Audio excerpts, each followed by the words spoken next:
Hello everyone. So we will discuss CMAT 2018 slot 2 PYQ. So first we will start from English section, then move to GK section, and then we will return to maths and reasoning later on. In order to save time, we will first do English and GK and then we will do maths and reasoning. So let's start. सो क्या होता है कि passage जो होता है हर बार exam में नया नया आता है, तो हम पैसेज पढ़कर इसे क्वेश्चन को सॉल्व कर कर अपना टाइम नहीं बर्बाद करेंगे। तो हम पैसेज के क्वेश्चन को इग्नोर करते हैं, क्योंकि एग्ज़ाम में हर बार नए नए पैसेज आते हैं, तो पैसेज पढ़ पढ़ के हमें क्वेश्चन का आंसर देना रहता है। फिर भी मैंने सॉल्व कर दिया है, जिसको अगर देखना है करेक्ट आंसर क्या है पैसेज का, वो देख सकते हैं।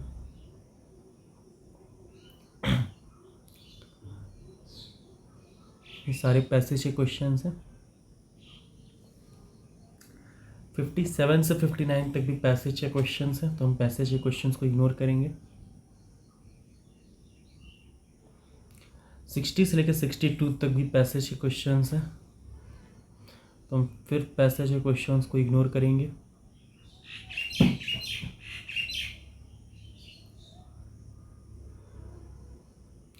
फिर पैसेज आगे, फिर पैसेज के क्वेश्चंस को हम इग्नोर करेंगे। पहले 2018 में पैसेज के बहुत सारे क्वेश्चंस आते थे, अब लेकिन पैसेज के ज़्यादा क्वेश्चंस नहीं आते प्रेजेंट में। तो let's start from question number 66। Dormant का अपोजिट पूछ रहा है, what is the opposite of dormant. ये तो इजी क्वेश्चन है। डॉर्मेंट मतलब क्या होता है, जो चीज़ स्थिर है, बहुत लंबे समय से वो बंद है, तो यानी कि इसका अपोजिट हो जाएगा रैम्पेंट, यानी कि जो चल रहा है और वो अनियंत्रित अनकंट्रोल्ड है। तो डॉर्मेंट का अपोजिट रैम्पेंट।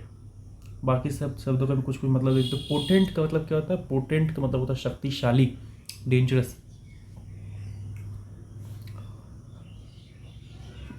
तो बाकी शब्दों का मीनिंग खुद से चेक कर लेना, I don't know.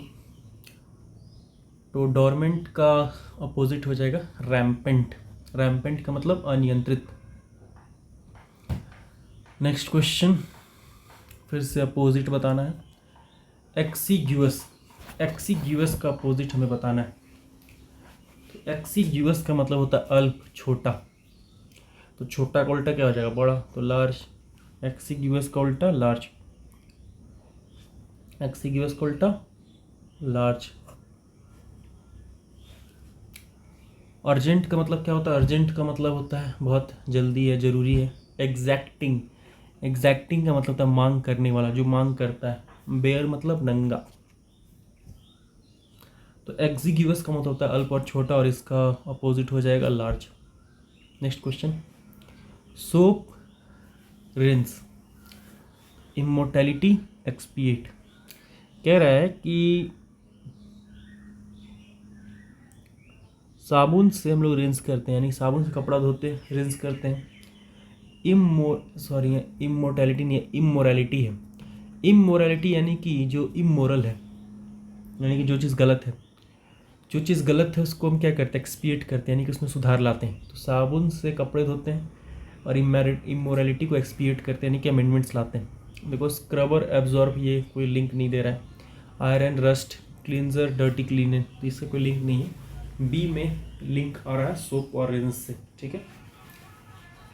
So soap से हम लोग रिंस करते हैं, तो एक्सपिएट करते हैं जब हम लोग इमोरलिटी वाला काम करते हैं, तो उसको सही करते हैं अच्छे काम कर कर।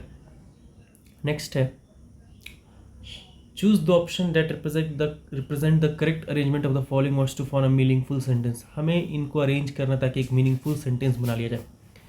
तो इसको सबसे अच्छा तरीका होता है इस तरह के क्वेश्चन को सॉल्व करने के लिए, एलिमिनेशन मेथड। देखो, 2 नीना इंटर्स एंड अपोलाइजेस, ठीक है, चल सकता है। 8 देखो, शी से कभी सेंटेंस स्टार्ट नहीं होगा, क्योंकि एक बार नाम यूज़ हो चुका है, तो शी से तो यूज़ होगा नहीं, तो सी कट गया, डी भी कट गया। पढ़ो, 6 से हो सकता है क्या, लेटर से हो सकता है। 2 10 3 8, 2 10 3 8 पढ़ो।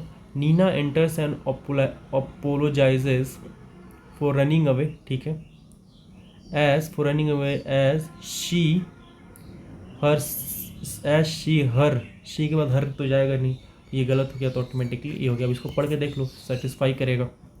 643 पढ़ो पहले। Later comma as, later as 85, later as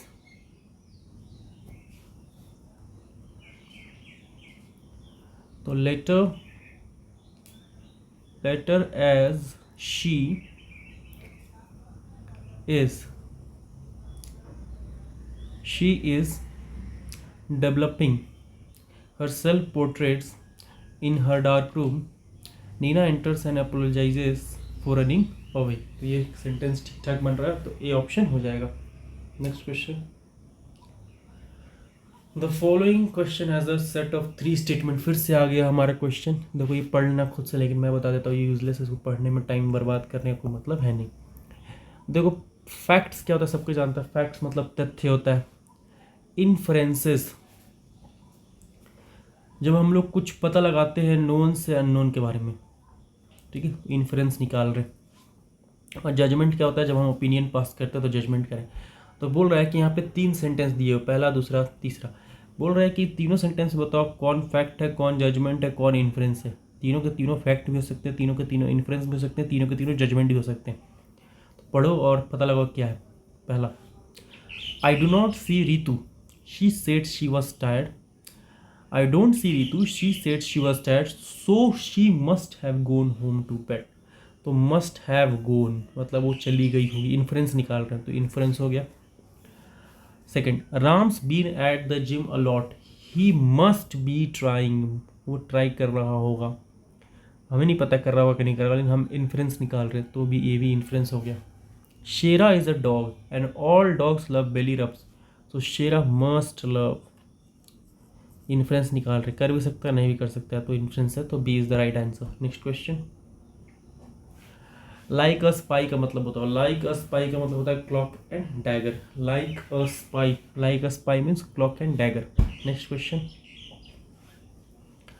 underline का मतलब बताना। A teenager who stays away from school without good reason, एक बच्चा जो स्कूल से दूर रहता बिना कोई एक खास रीजन के, उसे कहते ट्रुएंट, अनुपस्थित रहना।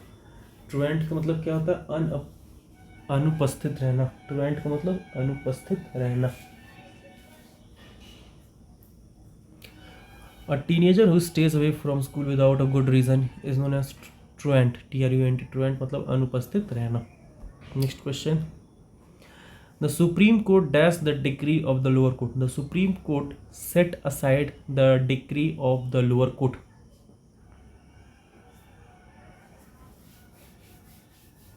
The Supreme Court dashed the decree of the lower court, तो the Supreme Court ने set aside कर दिया the decree of lower court। Supreme court ने सेट असाइड कर दिया the decree of lower court.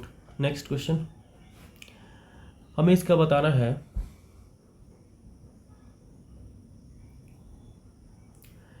ये जो मतलब है, ये जो वर्ड है, इसमें ये चारों ऑप्शन में से कौन सबसे सही मीनिंग बताता है, ये बताना। तो इवैनेसेंट, इवैनेसेंट, इवैनेसेंट का मतलब होता है क्षण भंगूर। सपोज करो कि आपने आसमान में देखो और झट से एक फाइटर जेट पार हो गया, तो वो क्या हो गया, एक इवैनेसेंट हो गया, क्षण भंगूर था वो। इसके लिए सबसे सही कौन सा हो जाएगा, C. Rainbow on a rainy day, एक बरसात वाले दिन में रेनबो कितने देर के लिए दिखता है, बहुत थोड़े टाइम के लिए दिखता है, 10-15 सेकंड के लिए। तो rainbow on a rainy day क्या है, एक इवैनेसेंट इवेंट है, ठीक है। Next, there are 4 sentences labelled 1 2 3 4, इसमें से कौन ग्रामेटिकली करेक्ट है ये बताना है। चलो पढ़ते हैं। पहला, when a magnifying glass was used the cell appeared green, सही है। Under a magnifying glass the cell appeared green, ये भी सही है। When a large catch of fish was desired a seine was hauled through the water, बिल्कुल सही है। When a seine was hauled through the water many fish were caught, ये भी सही है। तो D is the right answer. Next, now let moves to GK. Chennai has been included in the UNESCO Creative Cities Network for its rich dance tradition, for its rich musical tradition.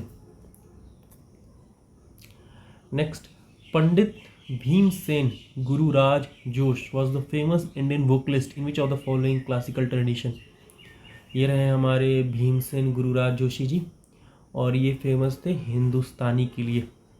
Next, which is the most spoken among the north Munda group of languages. सबसे ज़्यादा कौन सा north मुंडा group में बोला जाता है? तो झारखंड में सबसे ज़्यादा बोला जाता है संथाली। 200 रुपये के बैंक नोट पे कौन सा डायग्राम होता है? याद रखो, 200 के नोट पे होता है, ये देखो यहाँ मैंने 200 का नोट होता है, ये क्या दिख रहा है तुम्हें? ये है सांची स्तूपा। क्या है ये? सांची स्तूपा। 200 रुपये के नोट पे कौन सा इमेज होता है? सांची स्तूपा का इमेज होता है। Next question, which of the following is true about Atal pension योजना? अटल पेंशन योजना की बात की जा रही है तो इसमें से कौन सा स्टेटमेंट सही है? पहला, it aims at increasing the number of people covered under any kind of pension scheme, it is one of the 3 Jan Suraksha scheme. बिल्कुल सही। It is specially targeted the private unorganised sector and citizens between the age group of 18 to 14 years. बिल्कुल सही है। C, the scheme also provides a monthly pension of ₹5,000 to 10,000। 5,000 से अगर 10,000 रुपये मिलने लगे तो लोग तो काम करना ही छोड़ देंगे। तो पेंशन कितने का मिलता है? 1,000 से लेकर 5,000 तक मिलता है, तो ये गलत है। Per month based on the contribution made by the beneficiary. 1,000 से 5,000 के बीच में पेंशन मिलता है और वो मिलेगा, डिपेंड करेगा आपने कितना कंट्रीब्यूशन किया है। तो इसका करेक्ट आंसर हो जाएगा डी, क्योंकि ए और बी सही है। Next question, which of the following are plant decomposers? कौन कौन प्लांट डिकम्पोजर्स होते हैं? तो snail and fungi, both snail and fungi. Next, Ayodhya used to be the capital of which ancient kingdom? Ayodhya किसका कैपिटल था? Kosala kingdom. Which of the following is or are tributaries of Ganges in India? Ganga का tributary कौन कौन है? सोन river है, हाँ है। यमुना है, हाँ। गोमती है, तो D is the right answer. मैंने पहले के वीडियो में इसका कोड बताया है, you have to see other videos in order to know the code of how to learn the all Ganga rivers tributaries, all the tributaries of Ganga river. Dance patterns considered sacred to lord Shiva are in C. वो dance pattern जो lord Shiva को devoted है वो कौन कौन से? Bharatanatyam and Mohini नृत्यम। हमारे प्रभु Lord Shiva के लिए कौन से डांस डेडिकेटेड है? वो है भरतनाट्यम एंड मोहिनी नृत्यम। गायत्री मंत्र, द हाईली रिवर्ड मंत्र is from which of the following? Gayatri मंत्र कहाँ का है? तो ऋग्वेद का है। Gayatri Mantra Rigveda. UIDAI comes under, UAIDAI किसके अंडर आता है? वो आता है ministry of electronics and information technology. UIDAI आता है ministry of electronics and information technology. Next question, who among the following repudiated his knighthood in protest against Jallianwala Bagh tragedy? किसने अपना नाइटहुड दे दिया था? वो थे Rabindranath Tagore. Next question, Telangana is bordered by which of the following state? Telangana को कौन कौन से स्टेट बॉर्डर करते हैं? तो वो है डी, महाराष्ट्र, छत्तीसगढ़, कर्नाटक एंड आंध्र प्रदेश। ये देखो यहाँ रहा तुम्हारा तेलंगाना। तेलंगाना का देखो ऊपर है महाराष्ट्र, छत्तीसगढ़, कर्नाटका, आंध्र प्रदेश। तो महाराष्ट्र, छत्तीसगढ़, कर्नाटक एंड आंध्र प्रदेश तेलंगाना के बॉर्डरिंग स्टेट है। Which one of the following is best description of Google station? B, a public wifi platform. Google station क्या है? एक पब्लिक वाईफाई प्लेटफॉर्म है। Next question, the term big data. Big data का मतलब क्या होता है? Large amount of information that is generated as trails और बाई प्रोडक्ट ऑफ ऑनलाइन और ऑफलाइन एक्टिविटीज़, उसे हम लोग कहते हैं big data. Who is called a classified service voter? एक क्लासिफाइड सर्विस वोटर किसे कहते हैं? A service voter who opts for voting through a proxy voter duly appointed by him और हर। क्लासिफाइड सर्विस वोटर किसे कहते हैं? एक सर्विस वोटर जो कि ऑप्ट करता है वोटिंग को through a proxy voter duly appointed by him और हर, उसे कहते हैं classified service voter. Dash is used in boxing. Boxing में लोग क्या यूज करते हैं? अपर कट यूज करते। Next question, activities prohibited in eco sensitive zone are. कौन कौन से एक्टिविटीज प्रोहिबिट किए जाते हैं इकोनॉमिक सेंसिटिव जोन्स में? तो flying over protected areas in aircraft और हॉट एयर बलून, हाँ बिल्कुल बंद है। इकोनॉमिक सेंसिटिव जोन मतलब क्या होता है? जैसे कि नेशनल पार्क और वाइल्ड लाइफ सेंचुरी। तो क्या वाइल्ड लाइफ सेंचुरी से ऊपर से हॉट एयर बलून और एयरक्राफ्ट उड़ा सकते हो? नहीं, ऐसे जानवर डर जाएंगे। तो ये गलत, ये सही है, ये एक्टिविटी प्रोहिबिटेड है। Second, major hydro power projects, अगर हाइड्रो पावर प्रोजेक्ट्स बना लोगे तो जानवर कहाँ रहेंगे, तो ये भी प्रोहिबिटेड है। तीसरा, setting up hotels and resorts, जानवरों के रहने की जगह पे अगर तुम होटल और रिजॉर्ट बना लोगे तो ये भी बंद है। सेटिंग ऑफ सॉ मिल्स, अगर सॉ मिल्स यानी कि विंड मिल्स जिसको कहते हैं इलेक्ट्रिसिटी जनरेट करने के लिए, तो भी जानवरों को दिक्कत होगा, पंछियों को दिक्कत होगा, टकरा के मर सकते हैं, तो ये भी बंद है। तो all of these are activities are prohibited. Next question, which of the following marketable products are available from beekeeping? Propolis, ये सही है। रॉयल जेली सही है। वेनम सही है। All of this. Next question, which of the following articles is omitted due to GST constitution amendment bill? कौन सा article को ओमिट किया गया था जीएसटी कॉन्स्टिट्यूशन अमेंडमेंट बिल की वजह से? 268A। तो कौन सा आर्टिकल ओमिट किया गया था? 268A। The below given image is of which of the following? ये किसका इमेज है? तो ये इमेज है टेराकोटा वॉरियर्स की। देख लो मिट्टी का बना हुआ है और ये सब योद्धा लग रहे हैं, तो terracotta warriors. Next question, which of the following is true for wires of the same material and diameter? इसका आंसर है A. As compare to short wires, long wires have more resistance. Long wires के पास ज़्यादा resistance होता है अगर हम compare करें शॉर्ट वायर्स के मुकाबले में। ठीक है, next question, Zen a Boston based startup offers which of the following services? जना जो है एक बॉस्टन बेस्ड स्टार्टअप है, वो किस तरीके का सर्विसेज ऑफर करता है? वो ऑफर करता है सी, फ्री अनरेस्ट्रिक्टेड इंटरनेट एक्सेस। जना जो है वो फ्री अनरेस्ट्रिक्टेड इंटरनेट एक्सेस देता है। Second generation ethanol is prepared from? जो सेकेंड जनरेशन इथेनॉल है वो प्रिपेयर किया जाता है from agricultural waste. Second generation ethanol को किससे प्रिपेयर किया जाता है? सेकेंड जनरेशन इथेनॉल को प्रिपेयर किया जाता है एग्रीकल्चरल वेस्ट से। Which of the following statement is or are correct regarding Zika disease? तो तीनों के तीनों सही है। Zika virus disease is transmitted primarily by Aedes mosquito, सही है। टिल डेट नो वैक्सीन और medicine has been proven effective against the Zika disease, सही है।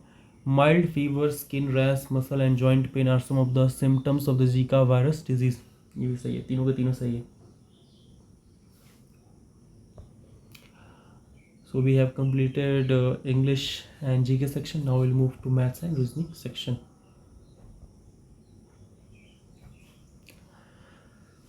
पहला क्वेश्चन है, what is the probability of getting a 9 or 10 on a single throw of 2 dice?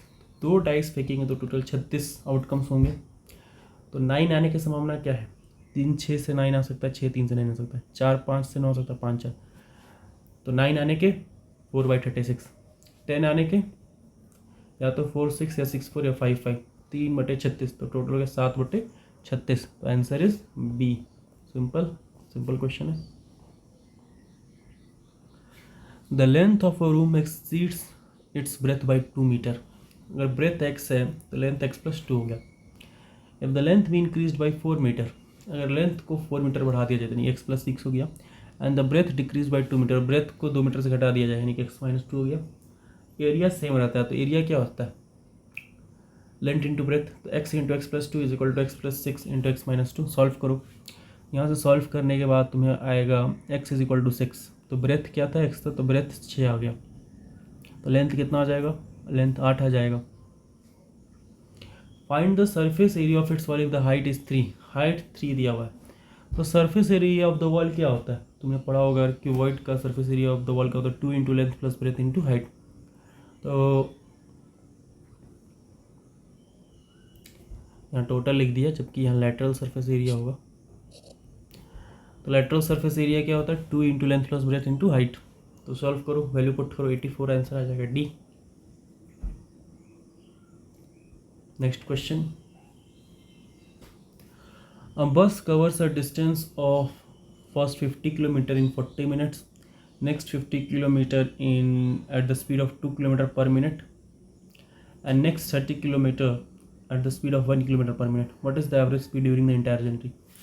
Simple है, average speed is equal to total distance covered upon total time taken.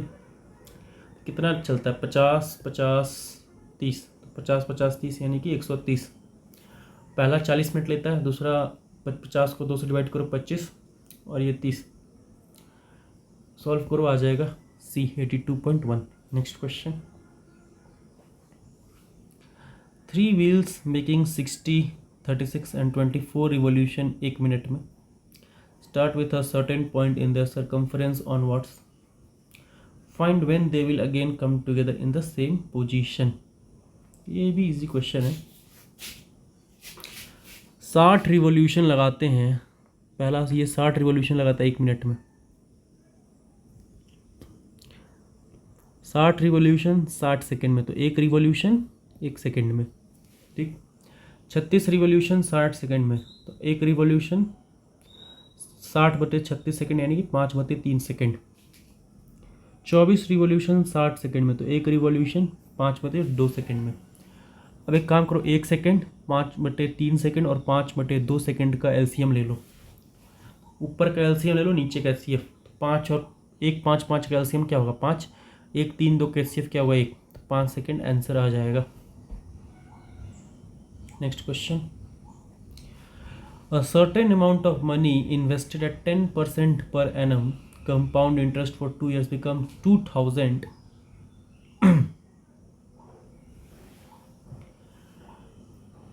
2 साल के बाद ये total बन जाता है 2000 रुपये बन जाता है। What is the initial investment, initial investment क्या था। तो ये क्वेश्चन को सॉल्व करने के लिए तुम्हें याद होना चाहिए फॉर्मूला। क्या है formula, P dash is equal to P into 1 + R/100 का पावर n। ये याद होना चाहिए फॉर्मूला, अगर ये याद है तो बन जाएगा, नहीं तो फिर तो परेशान होते रहोगे।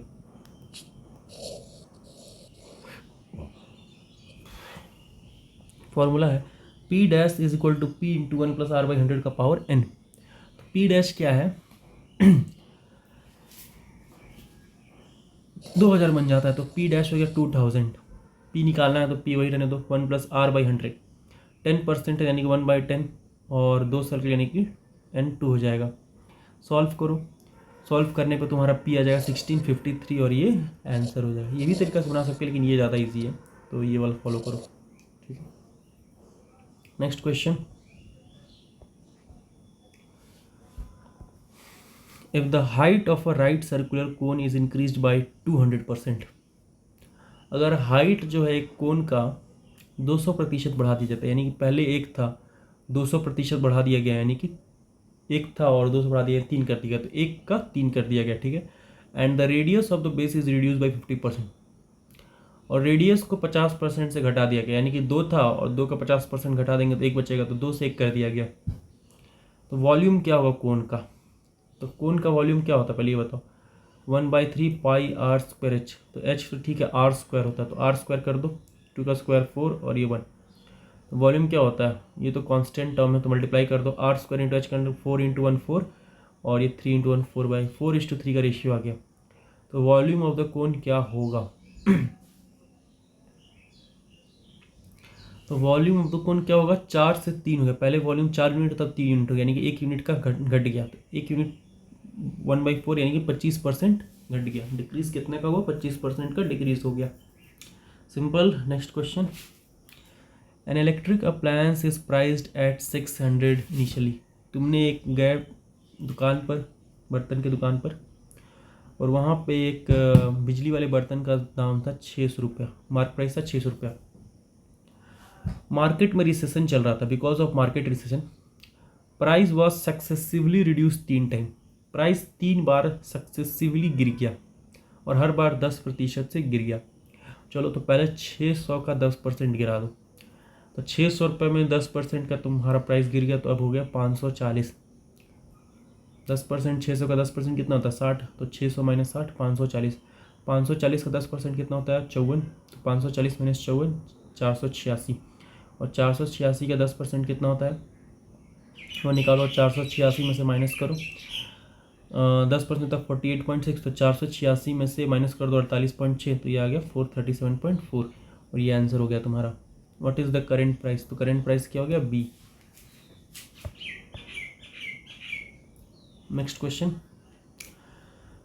Below given is the table showing age wise ownership of mobile brand LG, Samsung, Nokia, Sony, Micromax.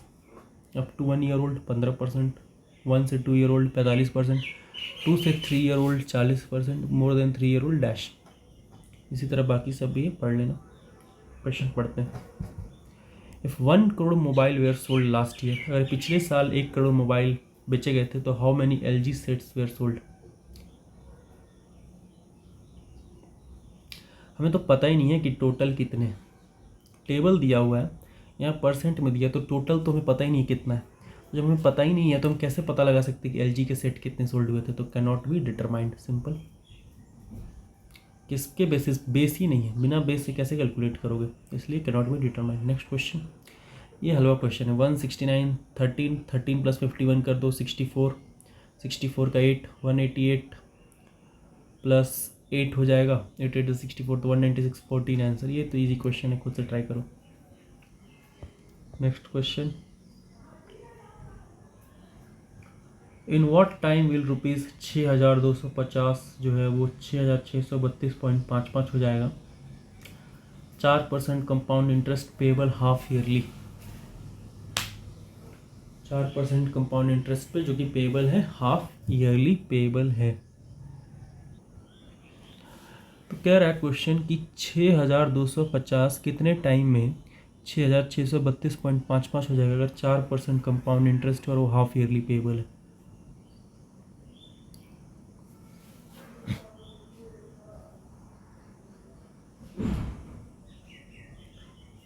अगर तुम फार्मूला लगाओगे तो बहुत लेंदी हो जाएगा, कैसे मैं दिखाता हूँ। अगर तुम ये फार्मूला लगाओगे P' = P × 1 + R/100 का पावर n, तो 6632.55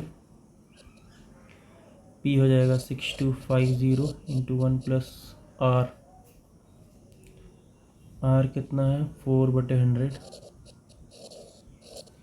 हाफ ईयरली यानी कि 2 हो जाएगा, और रेट अभी आधा हो जाएगा तो 2% हो जाएगा।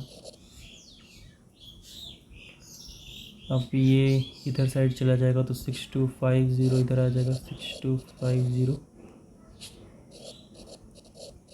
और ये कितना हो जाएगा 50, यानी कि ये हो जाएगा 51/50 का होल स्क्वायर।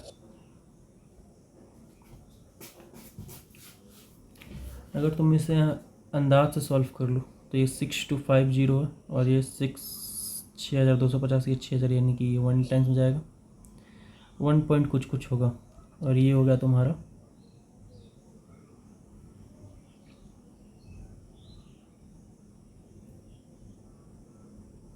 सॉरी n तो हमें निकालना है ना, तो 2 कैसे ले लें, 2n ले लेंगे, सॉरी 2n। तो ये बहुत कैलकुलेटिव हो जाएगा, तो ये अप्रोच काम नहीं करेगा, इसलिए मैंने ये अप्रोच का इस्तेमाल नहीं किया। सही अप्रोच क्या होगा, 6250 रुपये, ठीक है, और हाफ ईयरली 2 बार लग रहा है, यानी कि 4% कंपाउंड इंटरेस्ट का, तो इसका निकाल लो हाफ ईयरली के हिसाब से। 6 महीना पहनने की 8%, और 4 4 16, यानी कि 8.16%।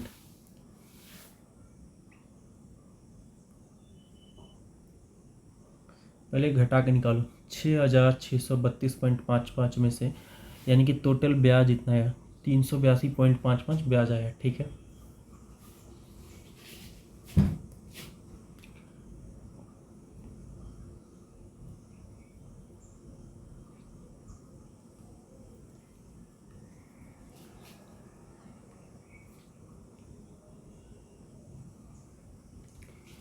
मान के चलो कि हम 382.55 ब्याज लेना, मान लेते हैं कि 1% कितना हो जाएगा, 100% है 6250, 1% कितना हो जाएगा 62.5, 1% हमने निकाल दिया 62.5, 2% कितना हो जाएगा इंटू 2 कर देंगे 125, और 4% कितना हो जाएगा 250, 250, यानी कि 1 साल का ब्याज आ रहा है 250, 2 साल का ब्याज कितना हो जाएगा 500, लेकिन यहाँ पे ब्याज तो 382.55 ही है, यानी कि 2 साल का तो ब्याज हो नहीं सकता है, 2 साल से आंसर कम होगा, 1 साल तो हो नहीं सकता है, 3 साल भी नहीं हो सकता है, और 2.5 साल भी नहीं हो सकता है। क्यों, 1 साल का ब्याज आ रहा है 250, तो 2 साल का ब्याज 500 हो जाएगा, तो 2 साल का ब्याज तो टोटल 382.55 ही है, यानी कि आंसर जो होगा वो 1 से 2 साल के बीच में होगा, और 1 से 2 साल के बीच में आंसर बी है, B is the right answer. इसको थोड़ा सा लॉजिकली सोचोगे तो बन जाएगा। नेक्स्ट क्वेश्चन,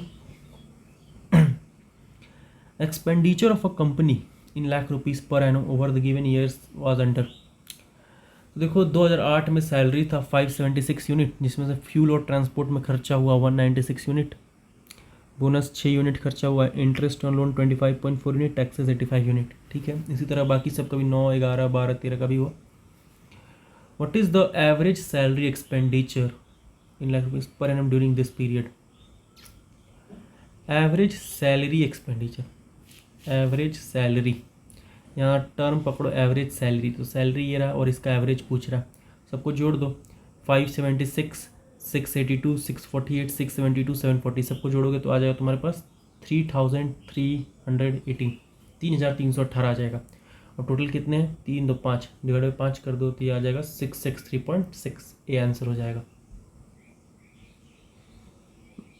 अगला क्वेश्चन है, number of different categories of goods sold in the city over the years is given as under. 2010 में टीवी 26 यूनिट बेचा, रेफ्रिजरेटर 64,000 बिका, ठीक है, माइक्रोवेव 232, लैपटॉप 153, सेलफोन 340, इसी तरह बाकी सबका भी दिया हुआ है।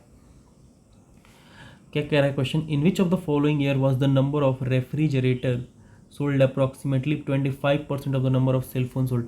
तो रेफ्रिजरेटर और सेलफोन में 25% कब है, देखो रेफ्रिजरेटर और सेलफोन, चलो देखते हैं कौन सा साल में जो रेफ्रिजरेटर सोल्ड है वो 25% है सेलफोन का। तो अब इसमें कैसे करोगे, क्या आप पाँचों को टेस्ट करोगे, नहीं, इसमें समय का बर्बादी है। पहले 2000 सब ऑप्शन ये देखो, 2011, तो 2011 में 60 और यहाँ है 336, क्या 60/336 1/4 होता है, 1/4 मतलब 25%, नहीं। 2012 चेक करो, 2012 में 79/404, क्या ये 1/4 होगा, नहीं, भी ऑप्शन गलत। 2013 चेक करो, 93/441, क्या 93/441 1/4 है, ना, ये अगला चेक करो।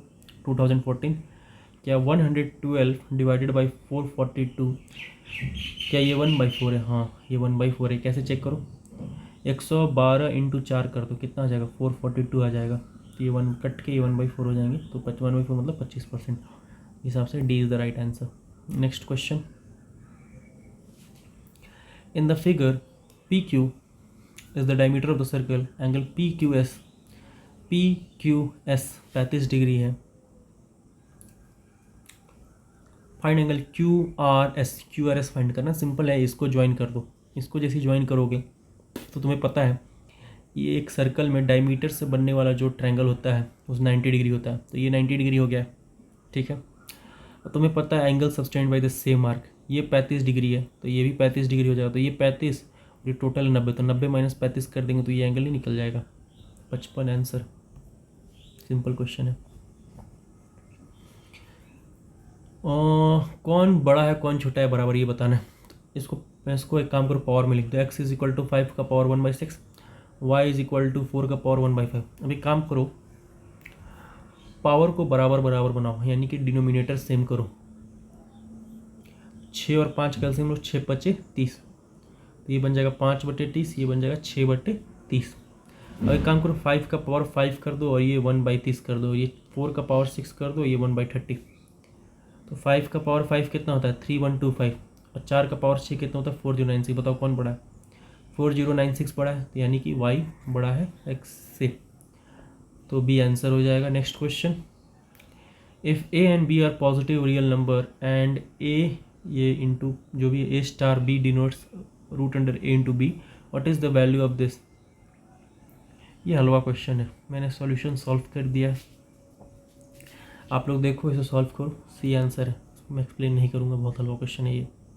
Next question, the average age of 3 men is 50 years and their ages are in the ratio 3:5। मान लेते 3x है, 5x है और 7x है, तो ये दोनों को जोड़ देंगे तो 7 × 5 = 3, 15x/3 = 50, x = 10।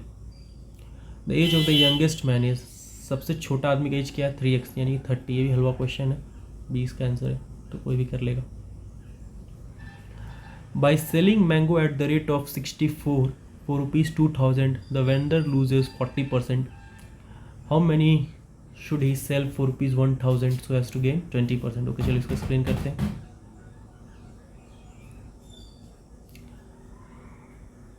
64 आम 2000 में देता है तो उसको 40% का नुकसान होता है।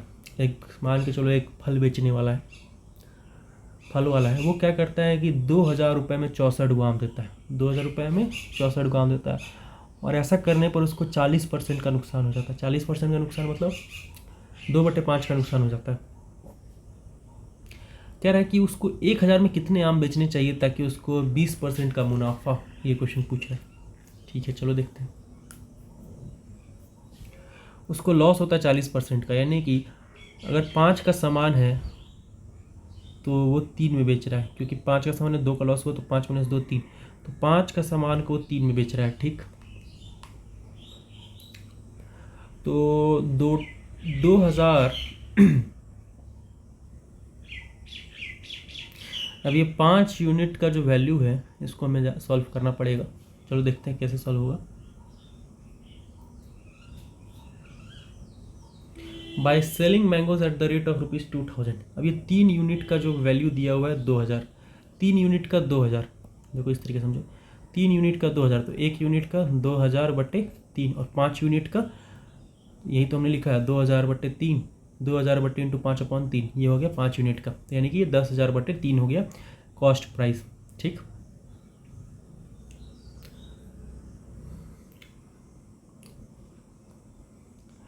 तो ये हो गया 64 आम का, ये कितना हो गया 64 आम का, तो 1 आम का कितना होगा, CP पर मैंगो कितना हो जाएगा, डिवाइडेड बाई 64 हो जाएगा, 10,000/3 × 64, ये 1 आम का निकल गया। ठीक है, ये कॉस्ट प्राइस 1 आम का निकल गया। इसको 20% का गेन चाहिए, तो CP 20% गेन, यानी CP × 1 20% इज इक्वल टू 1000/16। इसको सॉल्व करो, CP × 1 20%, CP × 1 20%, ये आ गया 1000/16। तो अब पूछ रहा है कि वो 1000 रुपये पे कितने आम बेचे कि उसको 20% मुनाफा हो। तो अब 1000 रुपये पे कितने आम बेचे, तो 1000 डिवाइडेड बाई 1000/16 कर दो, ये 16 ऊपर आ जाएगा, तो 16 आंसर हो जाएगा। बी समझ में आ गया होगा, पॉज करके देखो समझो। Next question, the area of a triangle metal plate was with base 88 centimetre and altitude 64 centimeter is to be reduced to 1/4 of its original area by making a hole of circular shape at the center. The radius of this hole will be, pause करो, read करो, समझो। Okay, तो एक triangle है, इसका base दिया हुआ 88, ठीक है, हाइट दिया हुआ 64, तो एक ट्रायंगल का एरिया निकालने के लिए ही तो चाहिए, बेस और हाइट चाहिए। तो एरिया ट्रायंगल क्या होता है, half into base into height, तो एरिया निकाल दो, एरिया आ गया दिस 44 × 64 सेंटीमीटर स्क्वायर। ठीक है, अब उसके बाद कह रहा है is to reduce to 1/4 of its original area by making a hole. अब हमें छेद करना है और उसको एरिया को 1/4 तक रिड्यूस कर देना है। तो अब ट्रायंगल का एरिया जो है इतना बचेगा, तो अब ये सर्कल का एरिया कितना बचेगा 3/4, क्योंकि ट्रायंगल का तो 1/4 हो गया, तो होल का एरिया क्या हो जाएगा 3/4। 3/4 किसका एरिया, इसका एरिया, तो 3/4 इसका एरिया करो, ये आ जाएगा 33 × 64। अब इस होल का रेडियस पूछ रहा है क्या होगा, तो ये सर्कल है, सर्कल का एरिया क्या होता है πr², तो πr² को इक्वेट कर दो 33 × 64 से, तो पाई की जगह 22/7 पुट करो, सॉल्व करो, तो r² इज इक्वल टू, यह जगह फाइनली r आ जाएगा 4√42, तो डी आंसर हो जाएगा। समझे, तो देखो मैंने कैसे किया है, पॉज करके। लॉजिक सिंपल है कि पहले ट्रायंगल का एरिया निकालो, फिर होल का वो 3/4 हो जाएगा ट्रायंगल के एरिया का। अब एरिया ऑफ होल क्या होता है πr², पाई का वैल्यू पुट कर दो 22/7, r² का वैल्यू निकालो, फिर r को अंडर रूट करके वैल्यू निकाल दो, तो डी आंसर आ जाएगा। Next question, find the value of, ये तो इजी क्वेश्चन है, रेशनलाइजेशन करो और सॉल्व कर डालो। इसमें रेशनलाइजेशन करोगे तो ये बन जाएगा 2 + √3 का होल स्क्वायर, और ये कट जाएगा रूट, ये और ये कट जाएगा, तो ये बचेगा 2 + √3, फाइनली बचेगा 2 + √3। अब √3 का वैल्यू याद होना चाहिए तभी सॉल्व होगा। √3 इज इक्वल टू क्या होता है 1.732, तो 2 में 1.732 जोड़ दो तो 3.732 आ जाएगा, D is the right answer. Easy question है, ज़्यादा बुद्धि लगाने की ज़रूरत नहीं है। A mixture of petrol and kerosene weighing 5 kg contains 5% kerosene. Petrol और केरोसिन है, जिसमें केरोसिन 5% है तो 95% पेट्रोल है। और कितना केरोसिन ऐड करे कि वो 10% हो जाए, ठीक है। तो 5% केरोसिन है 5 kg में से, यानी कि 250 ग्राम केरोसिन है और 4750 ग्राम पेट्रोल है, ठीक है। कितना ग्राम और ऐड करे कि जो केरोसिन है वो 10% हो जाए, तो 250 ग्राम एक्स ग्राम ऐड करेंगे तो टोटल 5 kg में तो एक्स ग्राम ऐड हो जाएगा और ये 10% हो जाना चाहिए। 10% मतलब 1/10। सॉल्व करो, यहाँ से एक्स आ जाएगा लगभग 277, यानी कि 275 ग्राम। तो B is the right answer. Option में 277 नहीं है, इसलिए 275 सबसे नज़दीक है, तो बी हो जाएगा answer. Next question. A student who gets 20% marks fail by 20 marks, but another student who gets 36% marks get 44 marks more than the minimum passing marks. Find the maximum number of marks and percentage necessary for passing. तो ये अच्छा question है, इसमें थोड़ा सा बुद्धि लगाना पड़ेगा तभी ये सॉल्व होगा। तो पॉज करके पहले क्वेश्चन समझ लो। एक लड़का जिसको 20% मार्क्स एग्ज़ाम में मिलता है और वो 20 मार्क्स से फेल हो जाता है, वही दूसरी लड़का उसको 36% मार्क्स मिलता है और वो 44 मार्क्स ज़्यादा ले आ देता है पासिंग मार्क्स से। तो पूछ रहा है कि कितने मार्क्स का एग्ज़ाम था मैक्सिमम और पासिंग परसेंटेज कितना था, ये बताओ। चलो निकालते हैं। तो मान लेते हैं कि मैक्सिमम मार्क्स जो एग्ज़ाम का था m मार्क्स का एग्ज़ाम था और पासिंग परसेंटेज p% था, ठीक है। तो इसको 20% मार्क्स मिला। 20% मार्क्स किसका? टोटल का, यानी कि m का। तो 20% का टोटल कैसे लिखोगे? 20/100 इंटू m, ठीक है। एंड फेल्स बाय 20 मार्क्स, और ये 20 मार्क्स से फेल कर जाता है। तो passing percentage p/100 into m। तो पासिंग मार्क्स क्या होगा? p/100 इंटू टोटल का कर दोगे तो ये आ जाएगा। और ये 20 मार्क्स से फेल कर गया, यानी कि -20, ये इसके बराबर हो जाएगा क्योंकि इसको 20% मार्क्स मिला था। तो ये जो 20% मार्क्स है वो पासिंग मार्क्स में से -20 कर देंगे, इसके बराबर हो जाएगा। तो ये सॉल्व करो, ये सॉल्व करोगे तो ये आ जाएगा तुम्हारे पास। अभी के लिए इसको छोड़ दो, ठीक है।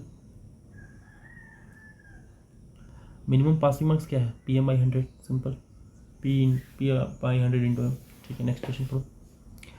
और स्टूडेंट हो गेट 36% मार्क्स, तो 36/100 m लिख दोगे।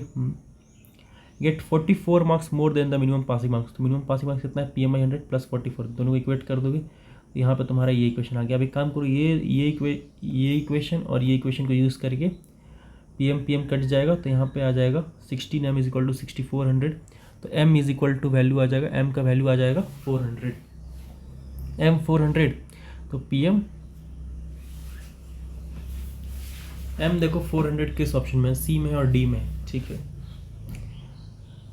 तो p इंटू एम कितना आ जाएगा? 10,000, और अब pm आ गया 10,000, तो 10,000 अपॉन 400 तो 25% आंसर हो, ये 25% आंसर हो गया। Next question. इफ 26 हॉर्सेस और 20 bullocks eat up the fodder in store in 170 days, in what time will 10 horses and 8 bullocks finish the same quantity of fodder? तो 26 हॉर्सेस और का मतलब इक्वल टू, यहाँ पर हो जाएगा इस तरीके क्वेश्चन में। तो 26 हॉर्सेस इक्वल टू 20 बुलक्स, तो एक बुलक क्या हो जाएगा? 26/20 हॉर्स, यानी कि b कितना हो जाएगा? b is equal to 1/1.3 h।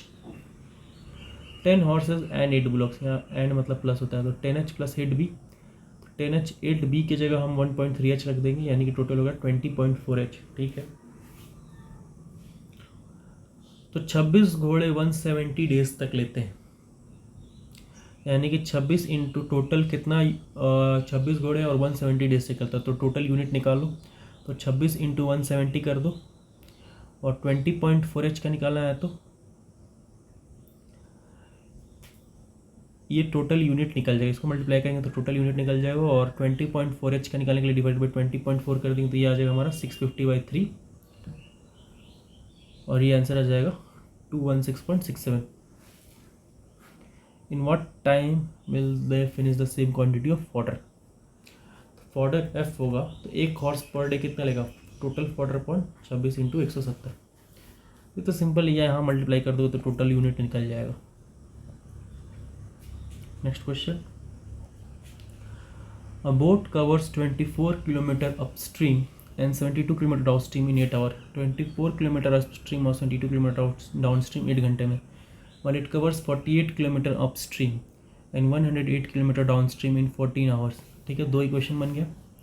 Find the speed of the boat in still water and the speed of the stream. X और वाई फाइंड करना है. ठीक है, तो सबसे पहले यहाँ से हमारा डी आ गया 1/18 और यू आ गया 1/6.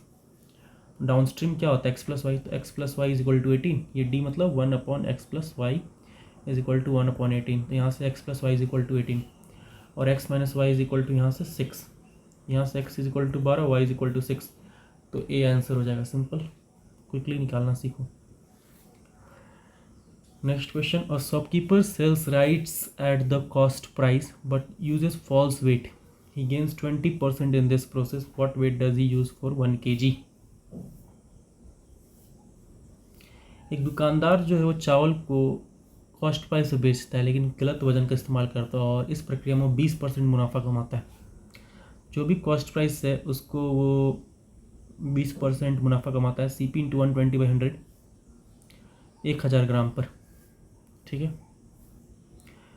तो सिंपल है. CP into 120/100 is equal to 1000. ठीक है, what weight does he uses for 1 kg.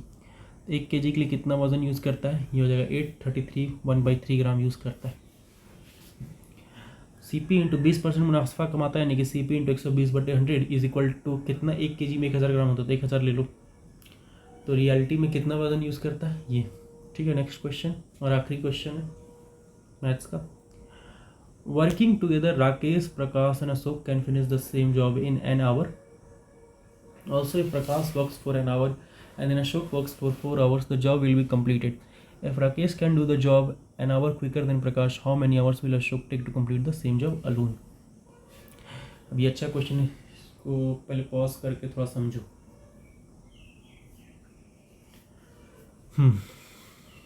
अगर 3 लोग मिलकर काम करते हैं, राकेश, प्रकाश और अशोक मिलकर काम करते हैं तो 1 घंटे में एक काम को ख़त्म कर देते हैं. ठीक है, अगर प्रकाश 1 घंटे के लिए काम करता है और उसके बाद अशोक काम करता है 4 घंटे के लिए, तब भी जॉब ख़त्म हो जाता है. मतलब प्रकाश और अशोक भी अकेले मिलकर काम ख़त्म कर देते हैं, जबकि प्रकाश 1 घंटा काम करता है और उसके बाद अशोक 4 घंटे काम करता है. अगर Rakesh can do the job an hour quicker than Prakash, Prakash 1 घंटे और जल्दी में कर सकता है राकेश, यानी कि राकेश की एफिशिएंसी ज़्यादा है. How many hours would Ashok take to complete the job alone. तो टोटल जॉब अगर उसको अशोक अकेले करेगा तो उसको कितना टाइम लगेगा. मान लेते हैं कि टोटल वर्क 1 यूनिट है. ठीक, 1 यूनिट हमने टोटल वर्क को मान लिया. ठीक, राकेश, प्रकाश और अशोक 1 घंटे में काम खत्म कर सकते हैं. ठीक है,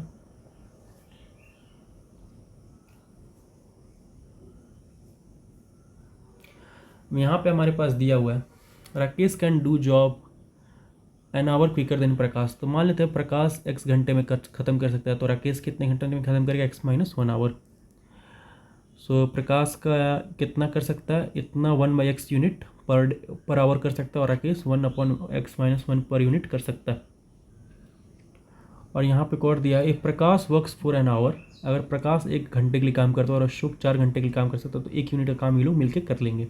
ठीक है, तो P की जगह तुम रख दो 1/x, 4a is equal to 1. तो 4a is equal to 1 minus 1/x, तो a इज इक्वल टू आ गया तुम्हारा ये वैल्यू x माइनस 1/4x आ गया.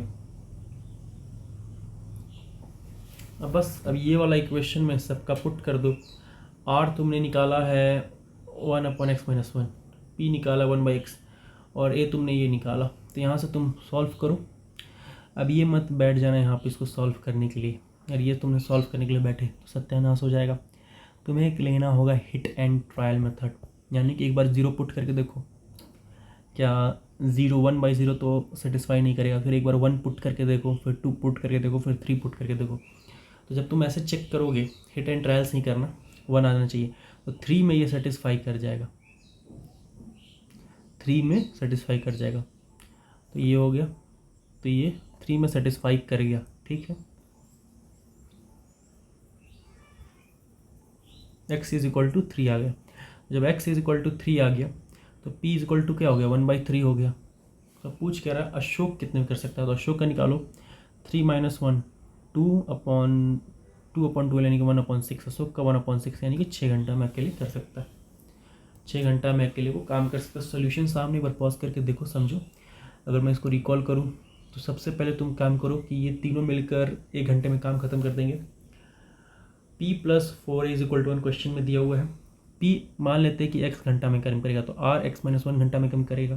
तो यहाँ पे पुट करके हम a का इसी तरह से वैल्यू निकाल देंगे। अब ये तीनों वैल्यू जो हमने निकाला है P, R और A, यहाँ पुट करेंगे, हिट एंड ट्रायल से x का वैल्यू निकालेंगे, फिर a यहाँ पे पुट करेंगे तो a का निकल जाएगा और ये इसका रिवर्स कर देंगे तो 6 घंटा आंसर आ जाएगा। सिंपल। अब मूव करते रीजनिंग पर। Looking at Sweetie, Raj said to his friend, Sweetie is the granddaughter of the elder brother of my father. How is Sweetie related to Raj? Starting का लाइन पढ़ो, पीछे से चलो। स्वीटी की ओर देखते हुए राज ने अपने दोस्त से कहा, स्वीटी जो वो ग्रैंड डॉटर है of the Elder brother of my father, मेरे पिता। तो ये रहा राज, ये रहा राज के पिता। Elder brother of my father, elder brother father के मेरे बड़े भाई ये रहे। Sweety is the granddaughter, Sweety granddaughter इनकी, तो इसके बेटे और ये इसकी बेटी, तो ये हो गया ग्रैंड डॉटर। स्वीटी और राज में क्या रिलेशन है? भतीजी लगेगी और क्या लगेगी। Next question. 7 experts NGM WJKNL give expert advice session to the 12th class student. This session can take place either before the school, during lunch period or after the school. In scheduling these sessions, the following conditions are followed. या तो school से पहले होगा, या तो lunch time होगा, या फिर आफ्टर द स्कूल होगा।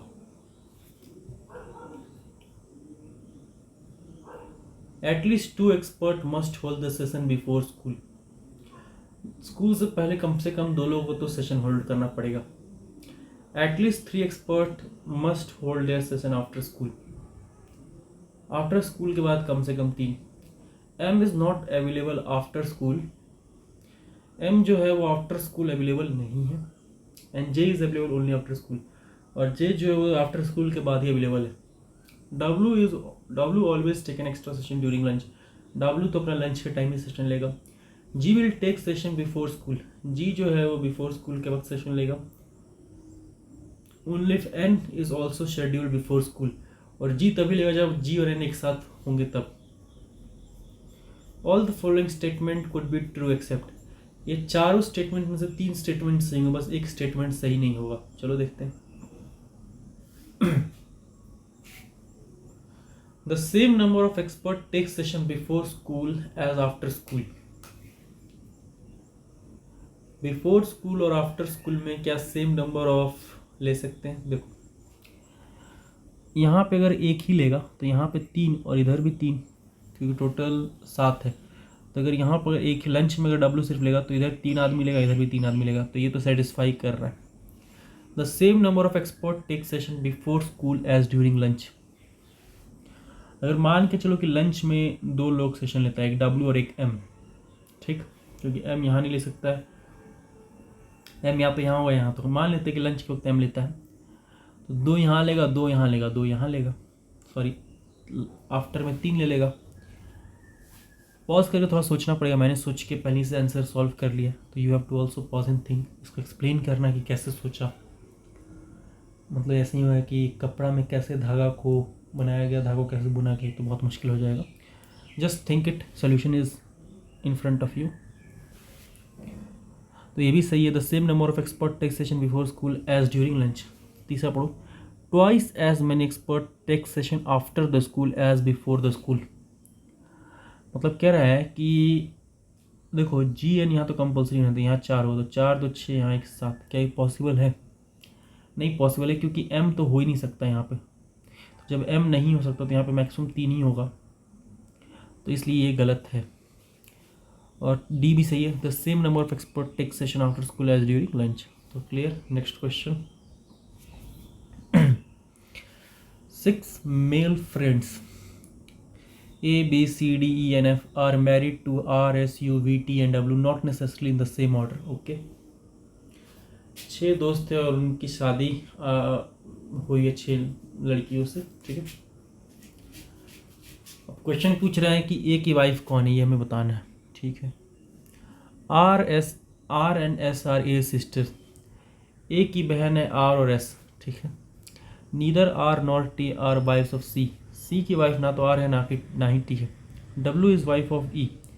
डब्ल्यू जो है वो वाइफ है ई की, and V is the wife of B, और वी जो है वो वाइफ है बी की।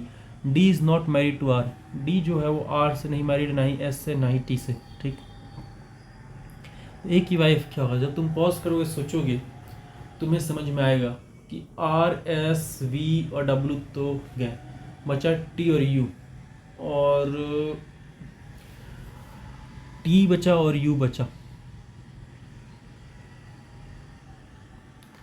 और सी की पत्नी टी नहीं हो सकती है, तो यहाँ पे ए की पत्नी टी होगी, तो ए की वाइफ कौन है? T. C is the right answer. ये क्वेश्चन को सॉल्व करने के लिए सबसे पहले ये डायग्राम बना लो, फिर ये क्वेश्चन बहुत जल्दी सॉल्व हो जाएगा। If south east become east, south east जो है वो ईस्ट बन गया, यानी कि हमने 45 डिग्री टर्न लिया। And north west become west, north west west बन गया, क्लॉकवाइज डायरेक्शन में हम लोग घूम रहे हैं, ठीक है। And all the other direction are change in the same direction, okay. Then which will be the direction of north? Then what will be the direction of north? North का क्या डायरेक्शन होगा? तो नॉर्थ ईस्ट ही आगे चल के north बन जाएगा, तो नॉर्थ ईस्ट आंसर हो जाएगा। Next question. Inspector arrested 3 persons, Kalia, Raja, Shera, on suspicion in a theft case. It was found that the one among these 3 was thief. इनमें से कोई एक चोर था।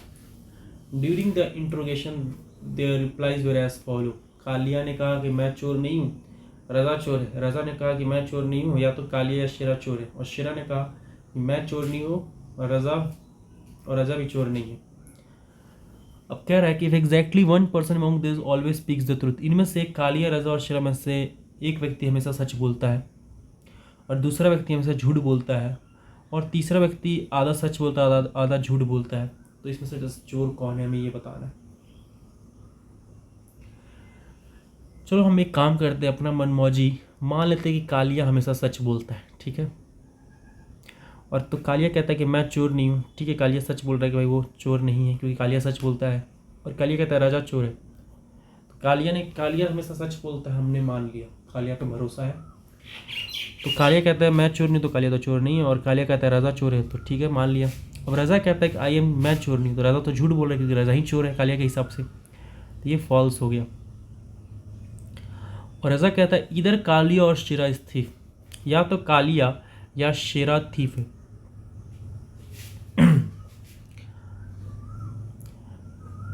कह रहा है कि इधर कालिया और शेरा इज द थीफ, या तो कालिया या फिर शेरा थीफ है। और कालिया तो चोर है नहीं, क्योंकि कालिया तो कह रहा है, लेकिन इस रजा कह रहा है कि कालिया चोर है, ये भी गलत हो गया, फॉल्स हो गया। शेरा कहता है कि I am not the thief. Shera कहता है कि मैं चोर नहीं हूँ, तो सही बात है, रजा चोर है, कालिया शेरा तो चोर नहीं, तो यानी शेरा सही कह रहा है, रजा इज़ नॉट द थीफ। रजा चोर नहीं है, लेकिन कालिया के हिसाब से रजा चोर है, तो ये भी फॉल्स हो गया। तो तुम कालिया को बना लो सेंटर, मतलब कालिया है जज साहब, कालिया जो बोलेगा वही सच है, कालिया का बात गलत नहीं हो सकता है। और बाकी सबको ट्रू फॉल्स करके अरेंज कर लो। अब देखो क्या ये सेटिस्फाई कर रहा है कंडीशन। कह रहा है कि एक व्यक्ति हमेशा सच बोलता है, ये देखो कालिया हमेशा सच बोलता है। दूसरा व्यक्ति हमेशा झूठ बोलता है, देखो दूसरा व्यक्ति हमेशा झूठ बोलता है। और तीसरा व्यक्ति जो है वो आधा सच और आधा झूठ, यानी कि ट्रू और फॉल्स। तो इस हिसाब से Raja is the right answer. Who is the thief? तो Raja is the thief, simple. Next question. A, B, C and D are 4 medical representatives of a company. Each of them must visit exactly 2 of the 8 cities: Delhi, Chennai, Kolkata, Hyderabad, Bangalore, Mumbai, Lucknow and Patna. And each city is visited by only 1 person. हर शहर में हर एक ही व्यक्ति के द्वारा visit किया जाता है। C does not visit Mumbai and Delhi, while D does not visit Kolkata and Hyderabad. B does not visit Lucknow and Patna, where A does not visit Bangalore and Chennai. Patna and Bangalore are visited neither by B nor C. If Delhi and Lucknow were visited by A, which of the following city could B visit? B कौन से शहर visit कर सकता है? तो ये question easy है, बस लेंदी है। देखो शहर है, ठीक है। अब जो जो कंडीशन यहाँ दिया हुआ है इस कंडीशन को पढ़ो। तो दिल्ली में सी नहीं आ सकता लेकिन ए आ सकता है, ठीक है। तो इस तरीके से यहाँ ए नहीं हो सकता, यहाँ बी सी हो सकता है, यहाँ पे बी सी हो सकता है, यहाँ बी सी हो सकता है। तो कौन कहाँ पे हो सकता है, कौन कहाँ पे नहीं हो सकता, उस हिसाब से कंडीशंस को फिट करो। पॉज करके एक खुद क्वेश्चन ट्राई करो, इजी क्वेश्चन है। और बी पूछ रहा है तो बी कहाँ कहाँ जा सकता है, बी जा सकता है एम सी के और एच जा सकता है, तो ऑप्शन में एम है, तो D is the right answer. Next question, among the 5 numbers y w y c d m, w is greater than c but less than m, y is greater than d but not less than m, ठीक है, m से छोटा नहीं। विच of the following can be greatest of the 5, सबसे greatest कौन हो सकता है, थोड़ा सा पॉज करके सोचो, y और m ही हो सकता है, d is the right answer. A tutor has 10 students A B C D E F G H and I and J to form 4 group, 4 group बनाना है, पहला ग्रुप, दूसरा ग्रुप, तीसरा ग्रुप, चौथा group. No group can have more than 4 students, कोई भी group में 4 student से ज़्यादा नहीं हो सकते। No two group have the same number of student, same number of student भी नहीं हो सकते। C and G must be in the same group, C और जी एक ही ग्रुप में होने चाहिए। A and F must be in the same group, A और एफ भी सेम ग्रुप में होने चाहिए। I should be alone, I अकेला होना चाहिए। B and E cannot B in the same group, B और ई सेम ग्रुप नहीं हो सकते, देखो अलग अलग ग्रुप में है। F and E must be in different groups, F और ई को भी अलग अलग ग्रुप में होना चाहिए। If A D F and J form group, अगर ए डी एफ जे एक ग्रुप में है तो अदर 2 ग्रुप्स क्या हो सकते हैं, तो अदर 2 ग्रुप्स होंगे C E H and B C G, तो C is the right answer. Pause करो, सोचो, बनाओ, इजी क्वेश्चन है। A bookie has to inspect 5 horses A, B, C, D and E. If he inspects B, he cannot inspect C. अगर वो B को inspect करेगा तो C को इंस्पेक्ट नहीं कर सकता है immediately. If he inspects A, अगर वो A को इंस्पेक्ट करता है, he cannot go to E, E को इंस्पेक्ट नहीं कर सकता है। Which of the following can be correct order of his inspection? तो ये एलिमिनेशन से बन सकता हो, देखो B के बाद इमीडिएटली C नहीं कर सकता, तो ये गलत। बी के बाद इमीडिएटली सी नहीं कर सकता, ये गलत। ए के बाद इमीडिएटली ई नहीं कर सकता, गलत। तो एलिमिनेशन से डी आंसर आ जाएगा, सिंपल क्वेश्चन है।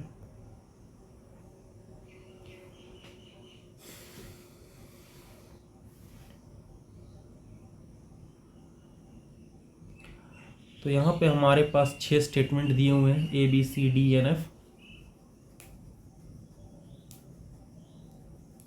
हमें बताना है कि इसमें से 3 स्टेटमेंट लॉजिकली एक दूसरे से अलाइंड है, लॉजिकली रिलेटेड है 3 स्टेटमेंट। वो कौन से 3 स्टेटमेंट लॉजिकली रिलेटेड है, तो पॉज करो, ये 6 को रीड करो। तो लॉजिकली कौन रिलेटेड है, डी ई ए और लॉजिकली रिलेटेड है। जैसे कि all honest person are obese, सारे हॉनेस्ट पर्सन ओबीज हैं, ठीक है। All obese person are good nature, सारे ओबीज पर्सन जो है वो गुड नेचर है। All honest person are good nature, सारे ऑनेस्ट पर्सन जो है वो गुड नेचर है। तो ये सेटिस्फाई कर रहा है, तो D is the right answer. तो पहले रीड करो, फिर ऑप्शन के थ्रू आंसर डी हो जाएगा। नेक्स्ट क्वेश्चन,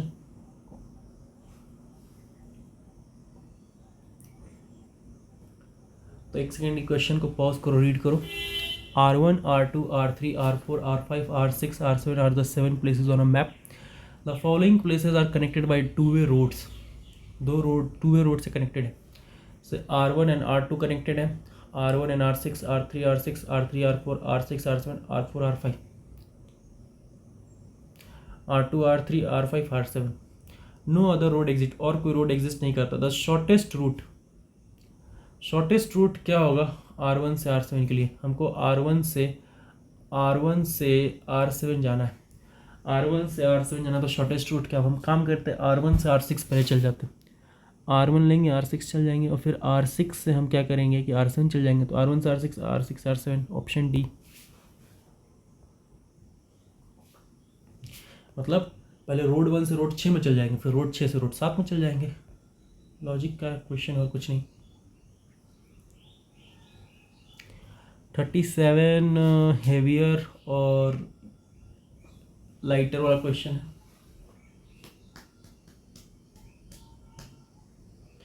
इसमें दो चीज़ें, एक लॉन्गर है लंबा और दूसरा हल्का।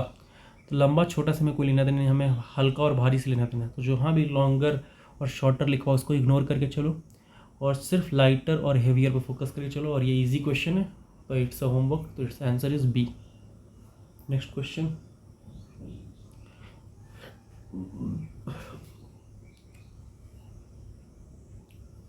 A, B and C are three films that are screened by the three theaters PVR, DT and Regal in 3 consecutive slot, 3 slot में। तो ये रहा PVR सिनेमा हॉल, ये DT, ये Regal, 3 स्लॉट में मूवी दिखाया जाएगा, ठीक है। No film should be screen in the same slot, कोई भी फिल्म सेम स्लॉट में नहीं होगा by any 2 theatre. If DT screens films B, DT ने B में दिखाया फर्स्ट स्लॉट में एंड PVR ने फिल्म C को दिखाया थर्ड स्लॉट में, C को थर्ड स्लॉट में दिखाया, कौन सा सही होगा? देखो ये तुम पॉज करके सोचो, यहाँ पे ABC, BCA, CAB, ये लॉजिक सेट होगा, तो C is the right answer. Regal exhibits A in the second slot. Pause करके खुद सोचने वाला क्वेश्चन, इसको एक्सप्लेन करना सब मुश्किल है, लॉजिक को एक्सप्लेन करना is not an easy task. 5 capitals A, B, C, D and E are connected by different modes of transport as follows. A और B कनेक्टेड हैं बोट से और रेल से, D और C कनेक्टेड है बस और बोट से, B कनेक्टेड है E से एयर से, A कनेक्टेड है C बोट से, E कनेक्टेड है C से रेल और बस से। पॉज करो, पहले क्वेश्चन एक बार रीड कर लो। Which of the following pair of capitals are connected by any of the routes directly without going through any other capital. कह रहा है ये कौन पेयर ऑफ कैपिटल कनेक्टेड है डायरेक्टली, इसमें से कौन pair of capital connected by any of the routes directly without going through any other capital. कौन डायरेक्टली कनेक्टेड है? क्या ए और ई डायरेक्टली कनेक्टेड है? क्या ए और ई कहीं दिख रहा है डायरेक्टली कनेक्टेड? नहीं। ए और सी दिख रहा है, ए और बी दिख रहा है, तो ये ऑप्शन नहीं हो सकता।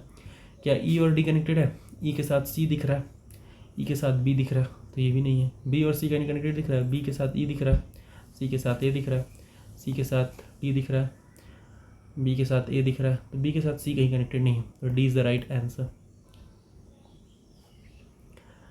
Find the missing character, question mark की जगह पे क्या होगा? ये तो सिंपल क्वेश्चन है।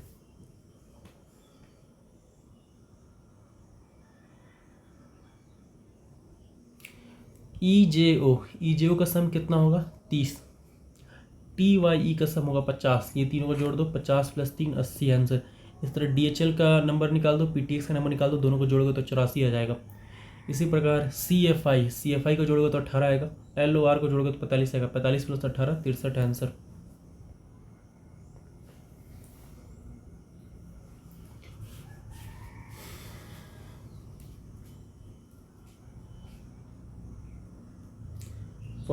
PQRS and T are the 5 corners of a table with 5 sides. Chair A, B, C, D and E are placed along the sides joining the angular corner. कह रहे हैं कि हमारे पास एक हेक्सागोनल स्ट्रक्चर है और यहाँ पे हर बिंदु पर तुम्हारा चेयर है, PQRST चेयर है, और टेबल जो है यहाँ पे बीचों बीच में, ये देखो ये जो हमने स्क्वायर बनाया ये टेबल हो गया, तो टोटल 5 टेबल हैं और 5 चेयर हैं। चेयर है ABCD और टेबल है PQRST। Neither PQRST nor ABCD and E are necessarily in the same order. अब पढ़ो और कंडीशन को फिट करो और आंसर आ जाएगा। तो पढ़ते हैं। Chair A is along the side joining corner P and R. P और R के बीच में यहाँ पे A है, ठीक। S is to the immediate right of P. P के immediate right में S है, ठीक है। R is between P and T. P और T के बीच में R है, P और T के बीच में R है। Chair B is alongside Q and T. Q और T के बीच में B है। Chair D and E, chair जो D और E हैं are next to B on either side, B के इधर साइड है। The corners that join the side where the chair C is placed are, जो C placed है वहाँ कौन कौन से कॉर्नर ज्वाइंट है? P और S ज्वाइंट है, तो D is the right answer. Pause करो, खुद से फिट करो और आंसर आ जाएगा। नेक्स्ट क्वेश्चन, 8%, चलो इसका हम खाली फर्स्ट लेटर रीड करते हैं। 8% JKLMNOPNS दो पैरेलल रो में बैठते हैं, 4-4 सीट दोनों रो में और एक दूसरे को फेस करते हुए। ये देखो डायग्राम हमने बना लिया। J and K are not in the same row, J और के जो है वो सेम रो में नहीं है, जे के अपोजिट रो में। Neetu N sits to the immediate left of L, N जो है वो इमीडिएट लेफ्ट ऑफ एल में बैठता है। In the same row but opposite to Om, लेकिन ओम के अपोजिट में, एन के अपोजिट ओ होगा। Puneet and Kabir has only 2 persons between them, तो पुनीत एंड कबीर के बीच में सिर्फ 2 ही लोग हैं। पुनीत कबीर यहाँ भी हो सकते हैं और कोई दोनों में से कोई एक जन यहाँ या वहाँ हो सकता है, ठीक है। Jay and Neetu have only 1 person between them, Jay and Neetu have only 1 person between them, तो यहाँ पे एम भी हो सकता है और एस भी हो सकता है। Which of this pair of person can sit diagonally opposite to each other, कौन इनमें से डायगनली अपोजिट बैठ सकता है। ये देखो जय एंड कबीर बैठ सकते हैं, जे एंड के, और पी और एल बैठ सकते हैं, पी और एल। पॉज करके सब चीज़ों को खुद से फिट करना होगा और आंसर आ जाएगा तुम्हारा C. I am not going to explain the logic how I fitted things because it is difficult to explain the logic.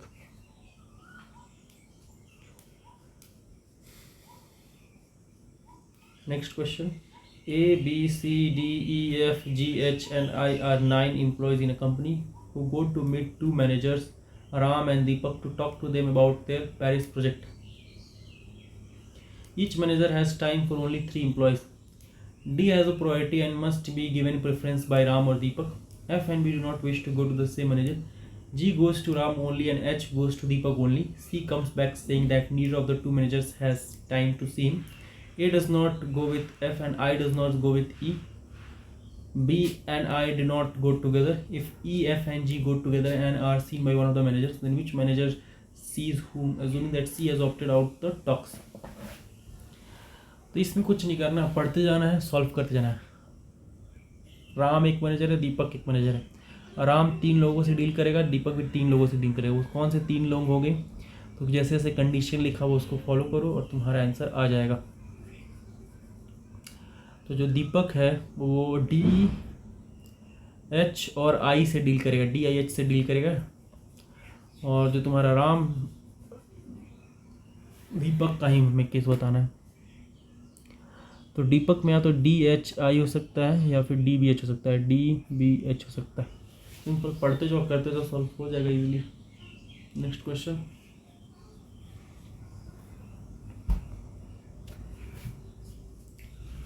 There are 3 boxes of 3 different colors, green, blue and red, green, blue, red, and 6 toys of which 2 are of green color, 2 are of blue color and 2 are of red color.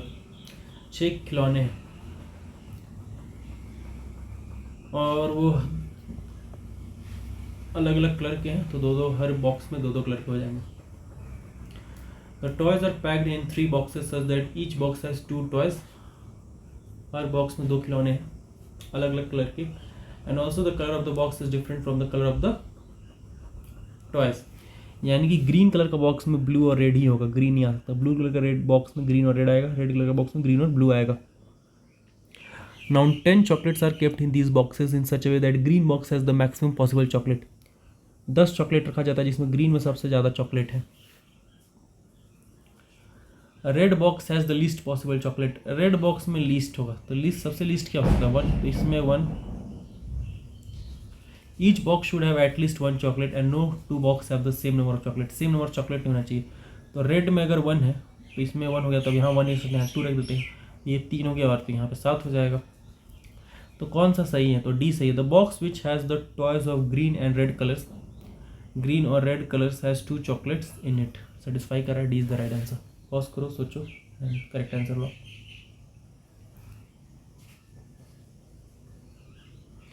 A, B, C are 3 girls who go to buy 6 items, P, Q, R, S, T and U. Each one of them buys 2 different items in such a way that if A buys R, then B buys neither P nor S. If B buys Q, then C buys neither U nor T. If A buys R and T, then B buys B क्या कर देगा। तो ये तो simple question है, B इसका answer हो जाएगा। इसको खुद से करो, मैंने डायग्राम बना दिया, सोल्यूशन के सामने है। Pause it and right. Below given question has a main statement followed by 4 statement label A, B, C and D. Choose the ordered pair of statement where the first statement implies the second and the two statement are logically consistent with the main statement. You cannot catch the bus unless it is morning. Option से करो, C D satisfy करेगा। This is not morning, you cannot catch the bus. You cannot catch the bus unless it is morning. जब तक सुबह ना हो तुम बस को कैच नहीं कर सकते हो। This is morning, this is not morning, आज दिन नहीं है इसलिए तुम बस को कैच नहीं कर सकते हो। D is the right answer. बाकी सब सेटिस्फाई नहीं करेगा।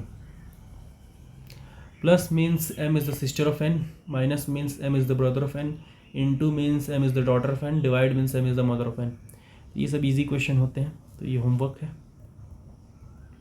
पॉज करो, खुद ट्राई करो। आंसर है डी।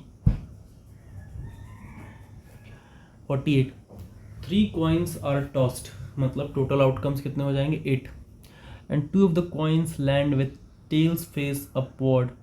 ठीक है, 2 कॉइन में टेल आ जाते हैं।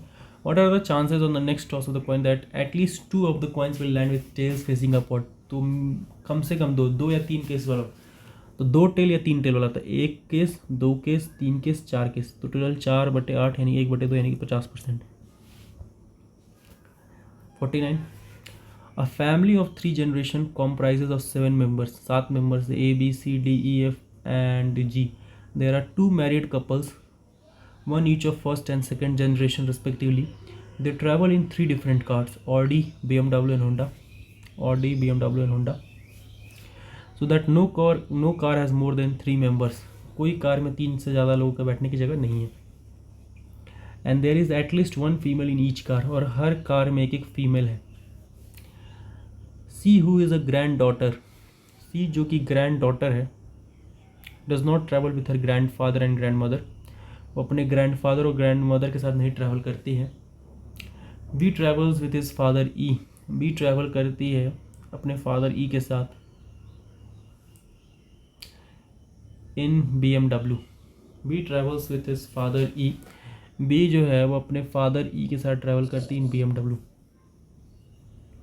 F travels with her grand daughter D, F travels करता है अपने ग्रैंड डॉटर डी के साथ in Audi. A travels with her daughter in Honda, A जो है वो ट्रैवल करता है अपनी डॉटर के साथ होंडा में। ए की डॉटर कौन है? सी है, होंडा में ट्रैवल करता है। Which of the following is one of the married couple, कौन मैरिड कपल है? D, B.